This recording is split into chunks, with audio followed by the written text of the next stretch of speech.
को लेकर ही तो आफतें हो रही हैं। देखिए कितना बड़ा आंदोलन आज दिल्ली में हो रहा है, उसी आंदोलन में हम लोग आए हैं।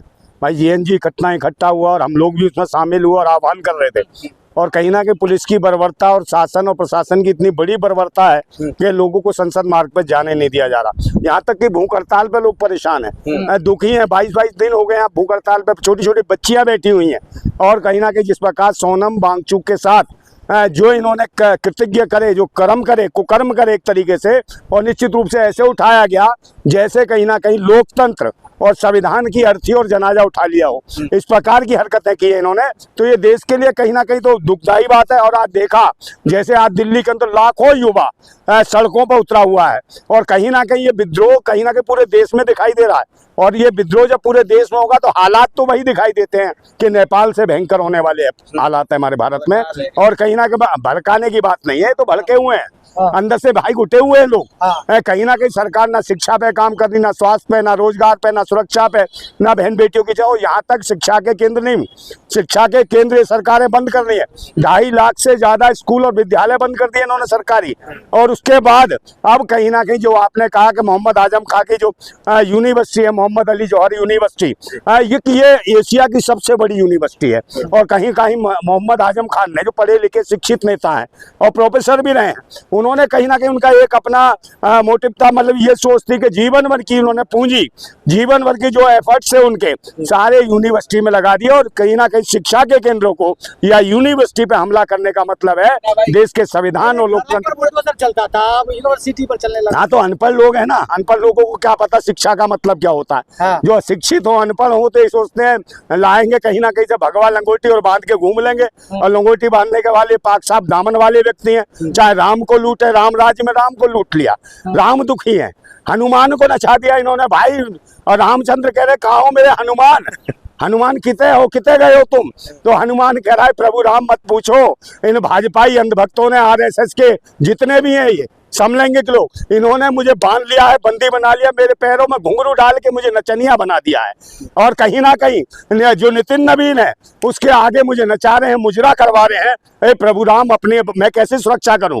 तो बताइए, हालत है हनुमान का मजाक उड़ाने वाले और कहीं ना कहीं राम के यहाँ डाका डालने वाले।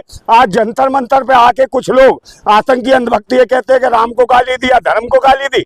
तो उनसे पूछो, उन पाखंडियों से, जो आतंकी, जो राजनीतिक जो मंशा लेके घूम रहे हैं, उनसे कहो जो राम के यहाँ जिन्होंने डकैती मारी है, वो चंपत राय ने, जो कहीं ना कहीं यति नरसिम्हानंद कहता था कि भाई इसको तो लोंडे रखने की आदत है, ये शुरू से लोंडे रखता है और ये अय्यास है। तो हमें तो पता नहीं भाई आरएसएस के लोग आए कहाँ से। भगवान राम के मंदिर में लोंडों को ले लेके सोता है, तो ये कहीं ना कहीं ये संस्कार है क्या इनके? आरएसएस का मतलब ही है राष्ट्रीय समलैंगिक संघ।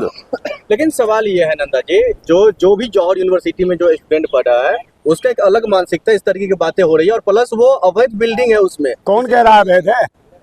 अवैध भाई अभी डीएनए चेक कर लो, जितने भाजपाई हैं सारे भी अवैध हैं। ये भी मुगलों की नाजायज औलादे निकलेंगे। हाँ, यूनिवर्सिटी रहे देश में, क्या सी अवैध है ये? बिल्कुल अवैध भाई, बच्चे पढ़ रहे हैं, अवैध है सारे के सारे। और भाई अब से नहीं, 2006 से यूनिवर्सिटी बन चुकी है, 20 साल बाद से बढ़कर हो गए। कौन? आप। कौन सा सरकार? योगी आदित्यनाथ जी से। कौन? हम सबसे बड़ी सरकार है भाई, देश का हर आदमी सरकार है। योगी आदित्यनाथ क्या है भाई? तुम तो डरा रहे हो। योगी आदित्यनाथ क्या है? कुछ भी नहीं हो। तो अनाथ खुद घूम गया, घर छोड़ के भागा था लंगोटी बांध के। खुद ही अनपढ़ है, अशिक्षित है, शिक्षा का मोल क्या क्यों बनाया? अरे भाई, कहीं दुनिया में युद्ध भी हो, कहीं पर भी युद्ध हो, बमबारी हो, तो कहीं ना कहीं युद्ध के भी कुछ नियम होते हैं। उनमें भी कहा जाता है, चाहे स्कूल हो, चाहे कॉलेज हो, चाहे यूनिवर्सिटियां हो, चाहे अस्पताल हो, उनको निशाने पर नहीं लिया जाता। मगर ये तो भारत में रह के जिस प्रकार शिक्षा पद्धति पे ये बम फेंक रही है, ये हथकंडे अपना रही है और ये कहीं ना कहीं बिल्डोजर ला रही है, तो निश्चित रूप से ये सरकार अशिक्षित है, अनपढ़ है। क्या रे, जिहादी मानसिकता के लोग पढ़ते हैं उस यूनिवर्सिटी? कौन सा जिहादी? भाई, ये जिहाद तो हो रहा है, दिल्ली के अंदर जिहाद हो रहा है। और जिहाद क्या है? हक और अधिकारों की लड़ाई लड़ना जिहाद है। क्रांति को जिहाद कहा गया है, इंकलाब को जिहाद कहा गया है। और लड़ने की जरूरत है। मैं तो बार बार कहता हूँ कि क्यों तुड़वाया जा रहा है यूनिवर्सिटी, ये तो बताइए। भाई, यूनिवर्सिटी इसलिए तुड़वाया जा रहा है कि राम मंदिर में जो डाका डला है, जितने भी हैं आरएसएस के लोग, इनके ऊपर से ध्यान हट जाए। और कहीं ना कहीं इन्हें बार बार ये लगे कि अब्दुल्लाओं की चूड़ी टाइट हो रही है, मुसलमानों की चूड़ी। भाई, इन्हें नफरत है। जबकि मोहम्मद अली जौहर यूनिवर्सिटी, मोहम्मद अली जौहर कौन थे? कहीं ना कहीं आजादी के आंदोलन के प्रणेता रहे, जो देश के लिए आंदोलन करते रहे, देश की आजादी के लिए लड़े, उनके नाम पर है मोहम्मद अली जौहरी यूनिवर्सिटी और शिक्षा का केंद्र है। इनसे काहे की दुश्मनी है भाई? अगर ये नाम, मेरी बात सुन लो, यही किसी शुक्ला, दुबे, त्रिवेदी, चतुर्वेदी, पांडे जी, तिवारी जी के नाम पे यूनिवर्सिटी होती तो इसको महिमा मंडित करके बता दिया जाता कि विश्व का कहीं ना कहीं 8वां अजूबा है।